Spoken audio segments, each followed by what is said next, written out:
Hey hello guys, இந்த வீடியோவோட ஸ்டார்டிங்கில் கிம்மை தான் காமிக்கிறாங்க. நம்ம ஹீரோயின் உட்காந்துக்கிட்டு இருக்கும்போது கிம் வந்து பேசுகிறாரு. இந்த மாதிரி உங்களோட ஃபோட்டோ வந்து வெளியே பரவிட்டு இருந்ததில்ல, ரூமர் ஆகிட்டு இருந்ததில்ல, ஸோ அது வந்து போ குரூப்ஸோட கம்பெனியில் இருந்து தான் ஸ்ப்ரெட் ஆயிருக்கு அப்படின்னு சொல்லிட்டு இந்த கிம் சொன்ன உடனே ஒருவேளை அது உங்களோட எக்ஸ் ஹஸ்பண்ட் போசிங்காக இருக்கலாமோ அப்படின்னு சொல்லிட்டு சொல்லுவார். நம்ம ஹீரோயினும் ஒருவேளை அவனா இருக்குமோ அப்படின்னு சொல்லி யோசிப்பாங்க. இப்போ இந்த பக்கம் பார்த்தீங்கன்னா நம்ம ஹீரோயினோட பாட்டியை மீட் பண்ணுறதுக்காக நம்ம ஹீரோ வந்திருப்பாரு. அவர் வந்து இது உங்களுக்கு பிடிக்கும் அப்படின்னு சொல்லிட்டு சாப்பாடு கொடுக்கும்போது ஒன்றும் கவலைப்படாதீங்க, உங்களோட பொண்ணுக்கு கொஞ்சம் வேலை இருக்கு, ஸோ அதனால உங்களோட பேத்தியால வர முடியாது, அதான் நான் வந்திருக்கேன் அப்படின்னு சொல்லி சாப்பாடுலாம் கொடுக்கும்போது பாட்டி ரொம்ப நன்றி அப்படின்னு சொல்லிட்டு சாப்பிட ஸ்டார்ட் பண்றாங்க. அப்ப வந்து நம்ம ஹீரோயின் சின்ன வயசுல என்னென்ன கஷ்டப்பட்டாங்க அப்படின்னு சொல்லியிருப்பாங்க. ஹீரோயினோட அம்மா வந்து ஒரு கார் ஆக்சிடென்ட்ல இறந்துருப்பாங்க. இறந்த உடனே அவங்க அப்பா கொஞ்சம் கூட அதுக்காக ஃபீல் பண்ணாம டக்குன்னு இப்ப இருக்கிற அந்த ஸ்டெப் மாமா கூட்டு வந்திருப்பாங்க. ஸ்டெப் மாமா வரும்போது கூடவே அவங்களோட பையனையும் அந்த வீட்டுக்கு கூட்டு வந்திருப்பாங்க. அப்படி அவங்க அம்மா கிட்ட இன்ட்ரடியூஸ் பண்ணும்போது இந்த அப்பாக்காரன் என்ன சொல்றான் அப்படின்னா, நம்ம ஹீரோயின் கிட்ட இனிமேல் இவங்க தான் உனக்கு பாத்துக்க போறாங்க, இவங்கள தான் நீ அம்மானு கூப்பிடணும், அம்மானு சொல்லு அப்படின்னு சொல்லும்போது நம்ம ஹீரோயின் வந்து சொல்ல மாட்டேன் அப்படின்னு சொல்லிடுறாங்க. இப்ப இவரும் கத்துறாரு. இப்ப இந்த ஸ்டெப் மாம் என்ன பண்றாங்க அப்படின்னா, அது ஒன்றும் கவலைப்படாதீங்க, கொஞ்சம் பழகணும்ல அப்படின்னு சொல்லிட்டு நம்ம ஹீரோயினோட கையை பிடிச்சி அப்படியே கிள்ளிக்கிட்டு அம்மானு கூப்பிடுமா அப்படின்னு சொல்லும்போது ஹீரோயின் வந்து இல்ல நான் கூப்பிட மாட்டேன், வலிக்குது அப்படின்னு சொல்லிட்டு பாட்டி பின்னாடி போய் ஒளிஞ்சுக்குவாங்க. இப்ப இந்த அப்பாங்காரனும் என்ன பண்றான் அப்படின்னா, இதுக்கு மேல உன்னோட ரூம் எல்லாம் கிளீன் பண்ணு, அங்க இனிமேல் உன்னோட தம்பி தான் இருக்க போறான் அப்படிங்கிற மாதிரி சொல்லிட்டு சொல்லியிருப்பாரு. அதனால சின்ன வயசுல இருந்து அவளோட ஸ்டெப் பிரதர் வந்து ரொம்ப புலி பண்ணியிருக்கான், ரொம்ப கஷ்டப்பட்டு தான் அவ இருந்திருக்கா. கல்யாணத்துக்கு அப்புறமாவது ரொம்ப சந்தோஷமா இருப்பான்னு எதிர்பார்த்தேன், ஆனா அதுக்கப்புறமா அவ கஷ்டத்தை மட்டும்தான் அனுபவிச்சா, இதுக்கு மேலேயாவது அவளை ரொம்ப சந்தோஷமா பாத்துக்கப்பா அப்படின்னு சொல்லிட்டு இந்த பாட்டி நம்ம ஹீரோ கிட்ட பேசிட்டு இருப்பாங்க. இப்ப அந்த இடத்துக்கு நம்ம ஹீரோயின் வந்துருவாங்க. வந்த உடனே நீங்க என்ன பண்ற அப்படின்னு சொல்லிட்டு நம்ம ஹீரோட்ட கேட்கும்போது நம்ம ஹீரோ இல்ல பாட்டியை பார்க்க வந்தேன் அப்படின்னு சொல்லும்போது வெளியே வா, உன்கிட்ட பேசணும் அப்படின்னு சொல்லிட்டு வெளியே கூப்பிடுறாங்க.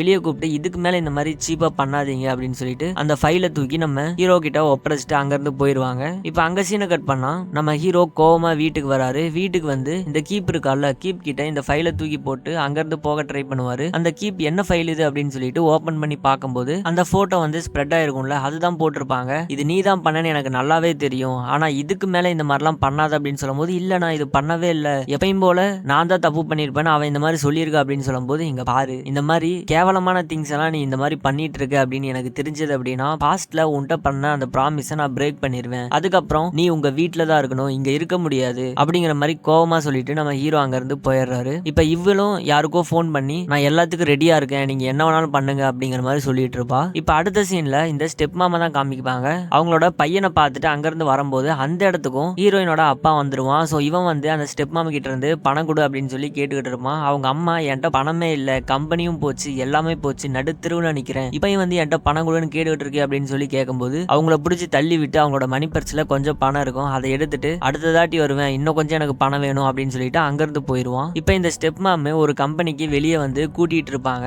ஏன் இவங்க இந்த நிலைமைக்கு வந்துட்டாங்க அப்படின்னா அவங்களோட கம்பெனி ஃபுல்லா லாஸா போயிருக்கும், அதனால கம்பெனி மொத்தத்தையும் வித்துட்டு இப்போ அவங்க சாப்பிட்றதுக்காக கூலி வேலை மாதிரி செஞ்சுக்கிட்டு இருப்பாங்க. இப்போ அந்த இடத்துக்கு நம்ம ஹீரோயின் வராங்க. ஹீரோயினை பார்த்த உடனே எல்லாம் உன்னால தாண்டி இந்த மாதிரிலாம் நடந்தது அப்படின்னு சொல்லும்போது இது உங்களுக்கு தேவைதான், நீங்க சின்ன வயசுல இருந்து மற்றவங்களை எப்படி பார்த்தீங்களோ இப்போ அந்த இடத்துல நீங்க நிக்கிறீங்க அப்படின்னு சொல்லி நம்ம ஹீரோயின் சொல்லுவாங்க. சே, உன்னை மாதிரி ஒரு பொண்ணை நான் பார்த்ததே இல்லை, உங்க அம்மா மட்டும் உயிரோட இருந்திருந்தா உன்னை நினைச்சு ரொம்ப கேவலமா நினைச்சிருப்பா, நல்ல வேலை அவ இறந்துட்டா அப்படிங்கிற மாதிரி இவங்க சொன்ன உடனே நம்ம ஹீரோயினுக்கு ஒரு மாதிரி கஷ்டமாயிரும், நம்ம அவ்வளோ கெட்டவங்களா அப்படின்னு சொல்லிட்டு. இதை தூரத்துல இருந்து நம்ம ஹீரோ பார்த்திருப்பாரு. இப்ப வேகமா வந்து நம்ம ஹீரோயினை ஹக் பண்ணி ஆறுதல் சொல்லுவாரு. டக்குன்னு நம்ம ஹீரோயின் வந்து விலைக்கு விட்டுருப்பாங்க. விலைக்கு விட்டுட்டு நீ இங்க என்ன பண்ற, முதல்ல கிளம்பு அப்படின்னு சொல்லிட்டு அவங்களும் அங்க இருந்து போயிருவாங்க. இப்ப அடுத்த சீன்ல ரெஸ்டாரண்ட்ல கிம்மோட உட்காந்துக்கிட்டு இருக்கும்போது கிம்மு கேட்பான் உங்க அம்மா எப்படி இறந்தாங்க அப்படின்னு சொல்லி கேட்கும்போது அன்னைக்கு ஒரு நாள் எங்களோட ஊருக்கு போகணும் அப்படிங்கிறதுக்காக எங்க அம்மாவும் எங்க அப்பாவும் கார்ல போயிட்டு இருந்திருக்காங்க. எங்க அப்பா தான் ஃபுல்லா டிரைவ் பண்ணிட்டு இருந்திருக்காரு. கடைசியில டெஸ்டினேஷன் போறதுக்கு கொஞ்ச நேரத்துக்கு முன்னாடி கார்ல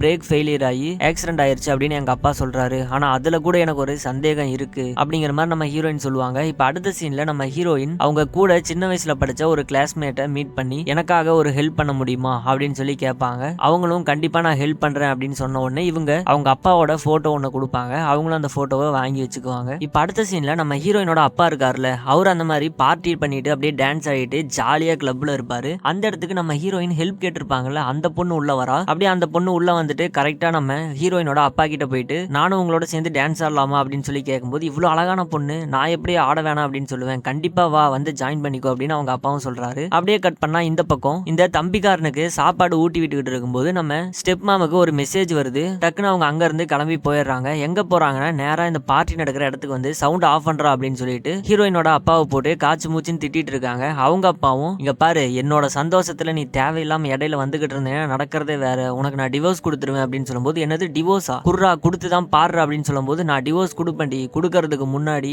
என்கிட்ட இருந்த கம்பெனி அதுக்கப்புறம் என்னோட நகை எல்லாத்தையுமே என்கிட்ட திருப்பி கொடுத்துட்டு அதுக்கப்புறம் நீ இங்க இருந்து கிளம்பு, அப்படி இல்ல அப்படின்னா கண்டிப்பா உன்னைய இன்னமும் கஷ்டப்படுத்துவேன் அப்படிங்கிற மாதிரி அவங்க அப்பா அங்க சொல்லிட்டு இருப்பாரு. அதை கேட்டோடனே அவங்க அம்மாக்கு இன்னும் கோவம் வந்துடும். அவனோட சட்டையை பிடிச்சி, ஏன்டா நீ உன்னோட பொண்டாட்டிய கார்ல நீ மிஸ்டேக் பண்ணி அந்த பொண்ணை கொன்னுட்டு அதை மறைக்க ட்ரை பண்ணிட்டு இருக்க, ஆனா நீ என்னைய கெட்டவன்னு சொல்றியா அப்படின்னு சொல்லி இவங்க 2 பேரும் சட்டையை பிடிச்சி சண்டை போட்டுக்கிட்டு இருக்கும்போது இதை வந்து சிசிடிவி மூலியமா நம்ம ஹீரோயின் பாத்துருவாங்க. அதை பார்த்தோடனே அவங்களுக்கு ரொம்ப கஷ்டமா இருக்கும். உடனே அங்க இருந்து ஒரு பார்க்ல போயிட்டு உக்காந்துருவாங்க. இப்ப அந்த இடத்துக்கு நம்ம ஹீரோ வருவாரு. கிம்மு கிட்ட கேட்கும் போதும் கிம்மும் இந்த ஃபுட்டேஜை பார்த்தாங்க, பார்த்துட்டு அவங்க எங்கேயோ போயிட்டாங்க அப்படிங்கிற மாதிரி சொல்லிடுவாரு. இப்ப வீட்டுக்கு போய் பார்த்தா வீட்டுல நம்ம ஹீரோயின் இல்ல.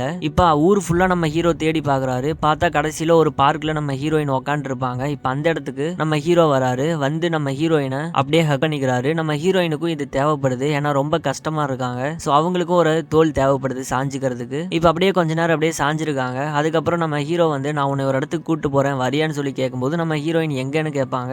வா அப்படின்னு சொல்லி கூட்டிட்டு போறாங்க. எங்கன்னு பார்த்தா 2 பேர் இப்ப சைக்கிள் ஓட்டிட்டு இருக்காங்க. இப்ப நம்ம ஹீரோ என்ன சொல்றாருன்னா, நான் ரொம்ப கஷ்டமா இருக்கும்போது, ரொம்ப கஷ்டத்துல இருக்கும்போது நான் இந்த மாதிரி தான் சைக்கிள்லாம் ஓட்டிட்டு இருப்பேன், இது எனக்கு கொஞ்சம் ரிலாக்ஸேஷன் கொடுக்கும் அப்படின்னு சொல்லும்போது, உனக்கு இப்ப எப்படி ஃபீல் ஆகுது அப்படின்னு சொல்லி நம்ம ஹீரோயின் கேட்கும்போது நம்ம ஹீரோயினும் பரவாயில்ல, ரொம்ப நல்லா தான் இருக்கு, நம்ம சைக்கிள் ஓட்டும் போது ஆப்போசிட்ல காத்து அடிக்குது, அந்த காத்து நம்ம மூஞ்சில படும் போது நமக்கு கொஞ்சம் ஃப்ரெஷ்ஷா தான் இருக்கு அப்படிங்கிற மாதிரி ஹீரோயின் சொல்லிட்டு இருப்பாங்க. இப்ப இவங்க அப்படியே ஜாலியா அங்க பேசிட்டு இருக்காங்க. இப்ப அங்க சீனை கட் பண்ணா இந்த ஹீரோயின் ஹெல்ப் கேட்டிருப்பாங்கல்ல, அந்த பொண்ணோட ரூம்ல ஜாலியா இருக்கலாம்னு சொல்லிட்டு அப்பா ட்ரை பண்ணிட்டு இருப்பான். அந்த டைம்ல அந்த பொண்ணு கொஞ்சம் ஷையா ஃபீல் பண்ணிட்டு இருப்பா. என்ன இவ்வளவு நேரம் வெக்கப்படாம இப்ப மட்டும் வெக்கப்படுற அப்படின்னு சொல்லிட்டு அந்த பொண்ணை பிடிச்சி பெட்ல தள்ளிடுவான். தள்ளினதுக்கு அப்புறம் அந்த இடத்துக்கு 2 பேர் வந்துடுறாங்க. அதுல ஒருத்தன் பாத்தீங்கன்னா போன்ல வீடியோ பிடிச்சிக்கிட்டே தான் உள்ள வந்துகிட்டு இருப்பான். இப்ப இன்னொருத்த வந்து இது என்னோட ஒய்ஃப் அப்படின்னு சொன்ன உடனே, என்னது உனக்கு கல்யாணம் ஆயிடுச்சா, என்கிட்ட சொல்லவே இல்லை, ஏன் என்ன ஏமாத்தின அப்படின்னு சொல்லி கேட்கும்போது, நீயே ஒரு ஃப்ராடு, உன்னை நாங்க வேற ஏமாத்துறோமா அப்படிங்கிற மாதிரி அங்க பேசிட்டு இருப்பாங்க. எனக்கு எல்லாம் புரிஞ்சு போச்சு, இதெல்லாம் ஒரு பிளே தானே, இருங்க நான் போலீஸுக்கு கால் பண்றேன் அப்படின்னு சொல்லிட்டு இந்த அப்பாக்காரன் வந்து போலீஸுக்கு கால் பண்ண போன் எடுக்கும்போது, கண்டிப்பா கால் பண்ணு, நாங்க வீடியோ பிடிச்சிட்டு தான் வந்துட்டு இருக்கோம், என்னோட ஒய்ஃபை நீ கட்டாயப்படுத்தி அபியூஸ் பண்ண ட்ரை பண்ண, நாங்க கம்ப்ளைண்ட் கொடுப்போம் அப்படின்னு சொன்ன உடனே, அதுக்கு வீடியோ ப்ரூஃப்லாம் இருக்கு அப்படின்னு சொன்ன உடனே இவர் வந்து அப்படியே அமைதியாயிட்டாரு.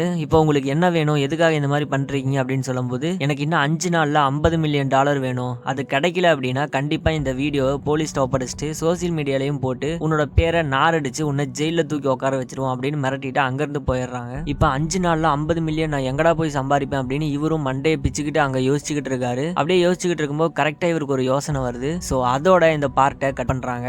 இதுக்கப்புறம் என்ன நடந்தது அப்படின்னு சொல்லிட்டு அடுத்த வீடியோல பார்க்கலாம். இந்த வீடியோ எப்படி இருந்தது அப்படின்னு சொல்லிட்டு கீழே கமெண்ட் பண்ணுங்க. பிடிச்சிருந்தா லைக் பண்ணுங்க. சப்ஸ்கிரைப் பண்ணாதவங்க சப்ஸ்கிரைப் பண்ணுங்க. நான் உங்களை அடுத்த வீடியோல வந்து மீட் பண்றேன். ஸோ தேங்க்யூ, பாய்.